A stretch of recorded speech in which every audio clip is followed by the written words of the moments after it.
Salut à tous, c'est Mathieu, on se retrouve pour une nouvelle vidéo où je vais vous parler de mes lectures, c'est-à-dire que je vais vous raconter ce qui se passe dans le tome en question et je vous donnerai un avis sur le déroulement de l'histoire. Donc dans un premier temps, on parlera de I Dream of Love, donc le tome 3, je précise. Ensuite, on parlera de Platinum End, tome 2. Et enfin, je vous parlerai de Green Worlds 4, enfin, je vous parlerai un peu de Green Worlds, mais en particulier de Green Worlds 4.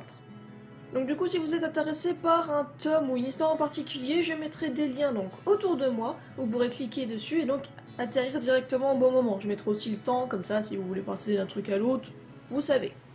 On attaque directement avec I Dream of Love. Alors je commence par ce tome tout simplement parce que c'est le manga dont je vous ai parlé le plus récemment, donc comme ça pour certains ce sera peut-être plus facile de faire un lien avec l'histoire. Donc, dans ce tome, il se passe que la jeune, enfin, pas la jeune, mais Chikage jeune rencontre Haru, donc adulte naturellement. Donc en tant qu'idole, elle va le rencontrer. Juste après, elle va enchaîner avec un repas à 3, c'est-à-dire qu'elle va aller manger avec Haru, mais elle demande à Tokita de venir parce qu'elle est un petit peu stressée de manger avec Haru. Car oui, effectivement, donc Haru n'est plus avec la fille qui était et semble intéressée pour renouer les liens avec Chikage. Le repas se passe bien, il y a juste une petite tension qui naît entre Haru et Tokita, parce que donc ça se voit que Tokita a des sentiments, mais il dit que non, parce que de toute façon il a des jeunes copines, donc il va pas aller chercher ailleurs. Donc Haru dit qu'il va clairement donc chercher à se rapprocher bien plus de Chikage. Le lendemain, ou très peu de temps après, Haru invite Chikage à aller manger chez lui, donc à son appartement. Elle y va, donc elle se fait belle, etc. Elle s'y rend et au moment de repartir, en fait, elle se rend compte qu'elle n'a plus ses clés. Il s'avère que sa collègue de travail, qui a voulu un petit peu arranger le coup entre les deux, en fait, lui a piqué sa clé d'appartement, donc elle est obligée de dormir chez Haru. Cependant, Tokita débarque à l'appartement, ce qui fait que ça casse un petit peu l'ambiance romantique, etc. Et au final, ils passent tous les trois la nuit dans l'appartement de Haru. D'autant plus que Chikage venait d'avouer qu'elle l'aimait toujours. Donc apparemment que Haru aussi aime toujours parce qu'il s'est avéré qu'en fait ils se sont toujours aimés mais comme ils étaient un peu jeunes et cons, ils ont pas réussi à ce que ça matche tout simplement. D'ailleurs Tokita avoue qu'il va revenir concrètement dans la course car en fait il n'arrive pas à s'empêcher, il est clairement jaloux. Le lendemain Chikage enchaîne avec son entraînement avec Hibiki donc pour devenir idole, bien entendu car il y a une compétition entre elle et une autre idole en devenir. Hibiki, qui a confiance en elle, va lui demander de récupérer sa petite sœur, donc je sais pas si c'est une école maternelle ou une crèche, je sais plus. Donc elle va demander de la récupérer pour s'en occuper et la garder, tout simplement, parce qu'il n'a personne pour s'occuper d'elle. Cependant, pour pouvoir la récupérer, donc cet établissement, elle a besoin d'une autorisation d'un parent de la petite sœur, et elle ne l'a pas, donc elle est obligée d'aller à l'école d'Hibiki, donc en Chikage jeune. Sur place, elle rencontre donc sa rivale, on va dire, et lui joue un tour, c'est-à-dire qu'elle lui procure l'habit de l'école pour se faire passer pour une élève, mais juste après, elle appelle donc les autorités ou les responsables de l'école pour dire qu'il y a une intruse dans le bâtiment, parce que c'est une école privée, et donc personne d'extérieur n'a le droit d'entrer dedans. Fort heureusement, elle est sauvée par Lou, c'est-à-dire... Alors, Lou, c'est la première fois que je vous en parle, c'est en fait... un collègue idole, parce que donc Hibiki est dans un groupe d'idoles, et donc lui c'est donc un autre membre du groupe, et donc depuis le début je me disais, il est un peu intéressé par Chikage jeune, donc qu'est-ce que ça va donner, et puis donc là, il en profite, parce qu'ils sont dans un coin tous les deux, pour lui avouer ses sentiments, et pour dire que, il lui demande clairement est-ce que tu veux sortir avec moi, grosso modo. Hibiki arrive, les surprend, et là il lui fait une petite crise de jalousie. Cependant, Chikage ne peut pas nier cette demande car jamais personne ne lui a demandé de sortir avec elle. Donc, elle va réfléchir et il s'avère qu'à la fin du tome, elle sort avec Lou. Mais on voit très bien qu'elle a un mélange de sentiments car on dirait qu'elle a envie de se mettre avec Lou, mais d'un autre côté, elle n'a pas envie. Elle est en même temps stressée parce que c'est son premier petit copain. Et en même temps heureuse, parce que justement, elle sort avec et a enfin son premier petit copain et donc une véritable relation. Voilà pour le résumé, ce que j'en pense, c'est que j'adore la suite de cette histoire. Quand je l'ai lu, je me suis dit, il s'est passé tellement de choses en fait, donc le premier rendez-vous avec Haru et Tokita, le rendez-vous avec Haru, Ensuite, donc elle s'occupe aussi donc de sa carrière d'idole, de son amitié avec Hibiki, c'est-à-dire qu'elle lui rend service, mais d'un côté donc elle est un petit peu confrontée à Lou. Elle n'est clairement pas insensible, parce que de toute façon à un moment aussi elle avait clairement dit que, enfin, pas des sentiments amoureux, mais qu'elle le laissait pas indifférent. C'est une idole. Hein. Et aussi le fait qu'elle soit confrontée à la jalousie de Hibiki, et sans savoir aussi la jalousie de Tokita, parce qu'elle ne le sait pas. Pour elle, c'est juste un ami, clairement. Donc du coup, j'adore cette suite. On verra ce que ça donne avec Lou, je sais pas s'ils vont rester ensemble, parce que très clairement, de toute façon, Hibiki va faire son jaloux, parce que on imagine très bien une séance d'entraînement, et à la fin, Lou vient la récupérer, ou bien va donner mettre son petit grain de sel dans l'entraînement, etc. Ça va clairement énerver Hibiki, je pense. Donc à ce niveau-là, je sais pas ce que ça va donner. Aussi, ce que je me demande, c'est que, comme Chikage est jeune, elle sort avec quelqu'un de jeune, donc dans sa vie de jeune fille, est-ce qu'elle va sortir avec Haru?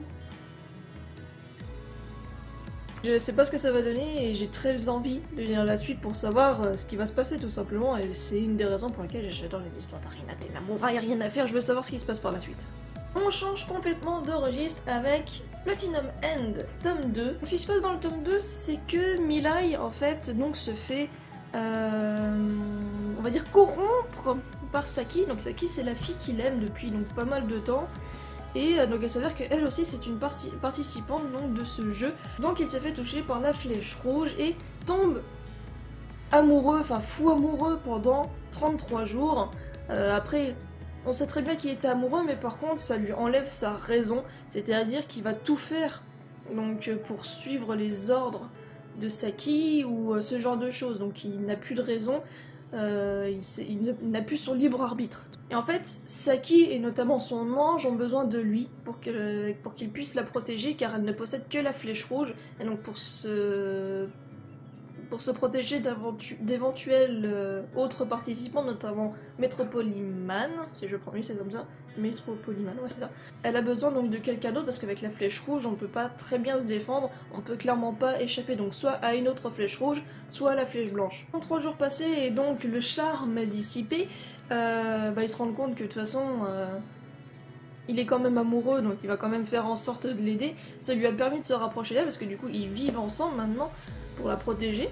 C'est d'un commun accord entre participants et anges. À ce moment-là, Metropoliman donc, va lancer un ultimatum, car il dit vouloir la paix avec les autres participants. Donc personne ne comprend rien du tout.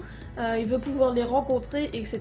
Et donc les convie donc à une grosse rencontre qui se passera donc dans un stade. Et bien entendu, vu que c'est un message qui a été diffusé à la télé, il y a des milliers de personnes qui viennent pour pouvoir voir Metropoliman sans savoir de quoi il s'agit réellement. Car on le rappelle, c'est une sorte de jeu secret, dont seuls les participants connaissent l'issue. Je vais pas rentrer dans les détails parce que ça a été assez long et pompeux, tout comme les relations entre les deux, avec les anges au début, entre celui de Saki et Mirai. C'est ce que je n'aimais pas aussi donc dans Death Note, on le retrouve un peu là-dedans, donc certains aiment beaucoup. Moi je vous avoue, ces relations entre anges machin, ça me casse un peu les couilles.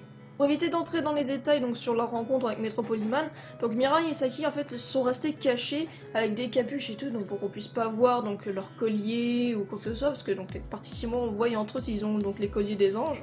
Donc eux ils sont restés spectateurs, mais ils avaient vraiment beaucoup de mal à tenir. Il s'avère que Metropoliman a un petit peu... c'est un petit peu foutu de la gueule de tout le monde, il a engagé des comédiens, et donc il en résulte qu'il a tué une petite fille qui n'avait que les ailes. D'ailleurs donc les milliers de spectateurs ont vu qu'elle planait dans les airs. Donc qu'est-ce qui se passe? Voilà. Il a également tué donc un autre adulte, donc qui était venu, donc un autre participant adulte, et a récupéré donc leur pouvoir, parce qu'une fois que la personne meurt, soit eux ils avaient décidé avant de donner à une personne en particulier donc leurs anneaux, soit ils le donnent à la personne qui les tue. Il reste juste un autre participant donc qui est sur l'effet de la flèche rouge. Donc de toute façon on connaît pas vraiment leur visage parce que on a juste un flashback qui nous permet de les voir. Lui il reste avec Metropoliman donc sous l'effet de la flèche rouge. Il y a tous 3 figurants, donc des acteurs qu'il avait payés tout simplement pour se faire passer par des participants. Une chose qui est assez particulière donc c'est que Mirai a failli intervenir donc au moment où il a tué la petite fille, car comme toutes les personnes spectatrices il trouvait ça clairement incroyable. Ils étaient tous choqués. Que donc Nassé savait qu'il était assez impulsif, qu'au bout d'un moment, avec trop de chamboulements, il allait finir par se lever et vouloir rentrer dans le tas. Donc en fait, elle est arrivée au stade à ce moment-là et allait parler directement avec Métropoliman, qu'elle lui dit très clairement que son participant, donc Mirai, va le battre. Un autre participant qui peut clairement rivaliser avec lui.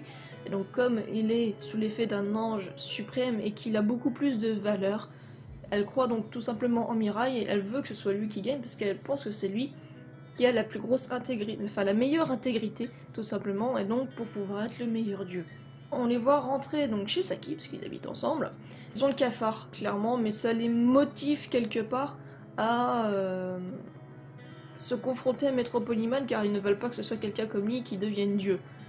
S'imaginer le bordel, hein, tout simplement.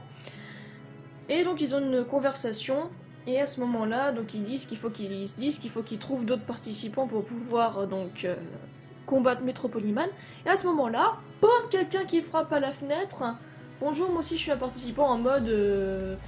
Il fait clairement peur. Hein. Il apparaît à la fenêtre comme ça. Coucou. Ça rassure pas du tout, c'est un adulte. Hein. Mais donc du coup, il fait vachement peur. Il apparaît d'un seul coup en frappant sa main, enfin en collant sa main à la fenêtre.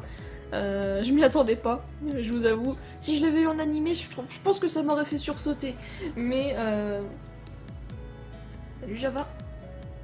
Je suis assez contente de la suite parce que du coup, ça va leur donner une motivation pour se bouger le cul. C'est un très bon déroulement. C'est vrai que Métropoliman a été intelligent pendant tout ce tome. Maintenant j'attends de voir ce qu'ils vont faire par la suite parce que oui, trouver des gens pour combattre Métropoliman, c'est bien beau de le dire, mais comment ils vont le faire tout simplement. J'ai fait un résumé en même temps que de mon avis, mais c'est vraiment, j'ai très peu de choses à dire. C'est marrant parce que j'avais un petit peu les mêmes réactions en lisant Death Note, c'est-à-dire que je me laisse porter par l'histoire. Je suis toujours mitigée par ce qui se passe dedans, j'ai pas vraiment d'avis. Il y a que, bah voilà, comme je vous ai dit, je me dis heureusement que Mirai s'est pas confronté directement au Métropoliman parce que ça aurait été une grosse connerie. Donc au niveau des réactions, franchement, c'est vraiment impeccable. Nassé a fait un très bon boulot d'ange. J'aime pas trop l'ange de Saki. Saki, elle est toute gentille, toute mignonne et hyper timide. J'attends de voir ce que ça va donner par la suite. Quel va être leur plan pour pouvoir combattre Métropoliman? Est-ce que, aussi, parce que voilà, faut en parler, est-ce que Saki va tomber amoureuse de Mirai? Parce que là, donc, ils ont un petit peu l'adrénaline donc de la compétition, enfin plutôt de la trouille de la compétition, donc ils pensent pas trop au reste. Là, il y a juste Mirai qui, en gros, profite de la situation pour se rapprocher de Saki. Donc voilà, au moins c'est une bonne chose. Et clairement, c'est un très bon manga, mais par rapport à mes sentiments, enfin mes goûts, on va dire, en matière d'histoire, je suis assez mitigée. Voilà. Concernant Green Worlds 4, je vais vous faire un résumé très rapide de tout ce qui s'est passé depuis le tome 1. Parce que il s'est passé donc pas mal de choses et je vais pas vous faire un résumé de tout dans les détails. Donc grosso modo, il y a Oedipe qui a embarqué Akira et donc ses camarades pour aller vers un lieu précis. Et il s'agit en fait d'une base donc faite par des humains où en fait ils peuvent vivre plus ou moins tranquillement et construire des armes appropriées à chaque personne à travers des tests de personnalité. Pour entrer dans cette base, il faut répondre à la question suivante: qu'est-ce que vous feriez de vos armes? Pourquoi vous voulez vous battre? Donc c'est pas juste je veux tuer les monstres, voilà, faut avoir une raison profonde. Donc Akira réussit plus ou moins le test, ils peuvent entrer et donc chacun va finir par obtenir donc une arme. Seule particularité, c'est qu'apparemment Oedipe semble connaître la propriétaire. On comprend pas trop pourquoi et c'est à ce moment-là que moi j'ai un petit peu tilté et je me suis donc par rapport à certaines choses, par rapport aux réactions, j'ai commencé à me dire qu'en fait, Oedipe, c'était Akira, mais en plus vieux. Je sais pas comment ça m'est venu au tome 2. Je sais plus ce qui m'a mis la puce à l'oreille, mais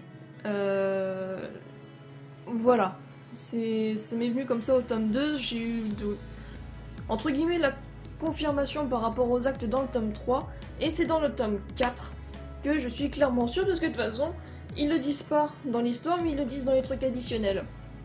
Donc, Oedipe, c'est vraiment bien Akira en plus vieux. Je me souviens pourquoi au tome 3, je me suis dit c'est sûr, tout simplement parce que il sait qu'il va se passer quelque chose dans 3 jours, que la base va se faire attaquer par des insectes, etc. Enfin, par un ennemi puissant. Il s'agit d'une petite fille, donc c'est celle qu'on voyait sur le tome 3, c'est une petite fille qui manipule, donc je sais pas si c'est... Non, c'est pas des mythes, enfin c'est des insectes, donc naturellement géants, qui vont les attaquer, les tuer, etc. Elle fait ça pour le plaisir de tuer, il n'y a rien d'autre à dire. Déjà, il prédit l'avenir, et en même temps, il leur dit, si, une fois que tout sera terminé, si vous acceptez, je vous dirai donc tout ce que je sais et qui je suis réellement. Parce que donc, on se doute bien que depuis le départ, en fait, Oedipe c'est que un pseudonyme. Il a dit vous pouvez m'appeler Oedipe. C'est pas je m'appelle Oedipe, c'est il avait dit vous pouvez m'appeler Oedipe. Et donc du coup, ça aussi c'est pour dire qu'il cachait son identité. Donc effectivement, dans le tome 4, on a le droit à 2 versions différentes de l'histoire. Et donc c'est clairement là qu'on se dit que c'est vrai. C'est-à-dire qu'au début, en fait, on a la version de ce qui se passe quand c'est Oedipe qui l'a vécu. Donc je crois que c'est une vingtaine d'années en arrière, quelque chose comme ça. Donc là, on a en fait la version d'Oedipe, et donc après, on va vivre la version donc de Akira, ce qui lui va se passer, parce que de toute façon Oedipe, vu qu'il est là, va changer la donne, parce qu'il connaît l'adversaire et sait ce qu'il va faire, et sait comment le combattre. D'autant plus qu'il n'a plus la même force que quand il était plus jeune. Oedipe, quand il l'a vécu quand il était jeune, il y avait tous ses potes qui crevaient et lui il s'en réchappait, mais on sait pas trop comment. Donc là dans la version donc avec Akira plus Oedipe, donc Oedipe va s'occuper d'une grosse partie des insectes, ils vont mettre en place des pièges etc. pour combattre ces insectes. Et au moment où la petite fille arrive, elle a pas le temps de faire son monologue de mini starlet, il l'attaque direct et la pousse dans ses retranchements, et donc à tout de suite mettre en avant donc que c'est pas qu'une petite fille mais que c'est elle-même aussi un monstre. Et clairement c'est un très gros changement, parce que dans la première version en fait ils mouraient tous, sauf Akira, entre guillemets Oedipe, et dans la version donc du présent, enfin du nouveau présent, ils survivent tous. Il y a Oedipe qui a un peu mal la gueule mais il se fait sauver par Akira, enfin par l'intervention d'Akira, et après en fait ils vont tous se mettre sur la petite fille, et ils vont clairement donc la couper en morceaux, parce qu'en fait elle se régénère, donc il faut vraiment la couper dans tous les sens pour qu'elle puisse plus rien faire, et on voit qu'il y a une image où il n'y a plus que son cœur, et donc depuis son cœur elle ne peut pas se régénérer. Donc c'est une très grosse victoire pour l'humanité, enfin en tout cas pour ce groupe de personnes, et donc dans le tome 5, donc on va certainement voir donc Oedipe qui raconte son histoire, donc j'aimerais bien voir des détails parce que du coup ça risque de choquer Akira aussi. À la fin de je ne sais plus quel chapitre, donc c'est à la page 88.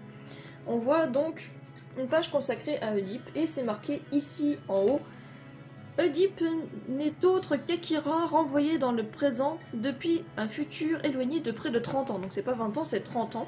Et donc on voit très bien le moment où en fait on le met dans une machine pour qu'il retourne dans le passé et modifier l'histoire. Je me demande aussi l'impact que ça va avoir, parce que comme vous le savez avec la théorie de l'effet papillon, si les voyages dans le temps existaient et que donc deux personnages, donc la même personne se rencontrait, ça pourrait faire donc des failles, etc. Donc je pense que pour la tenue de l'histoire, il va pas y avoir de failles temporelles, etc. Mais par contre, ça va avoir donc des gros impacts, parce que là, naturellement, donc Oedipe s'en était sorti donc avec la cicatrice qu'il a sur le front, tous ses amis étaient morts, donc il a peut-être eu des séquelles autres physiques, des autres séquelles physiques, on ne sait pas. Qu'est-ce qui va se passer? Parce que là, du coup, ça a modifié le passé. Ou est-ce que en retournant dans le passé, est-ce qu'en fait c'est comme s'il le considérait comme un personnage à part entière et pas comme quelqu'un venant du futur? C'était une lecture vraiment très intéressante.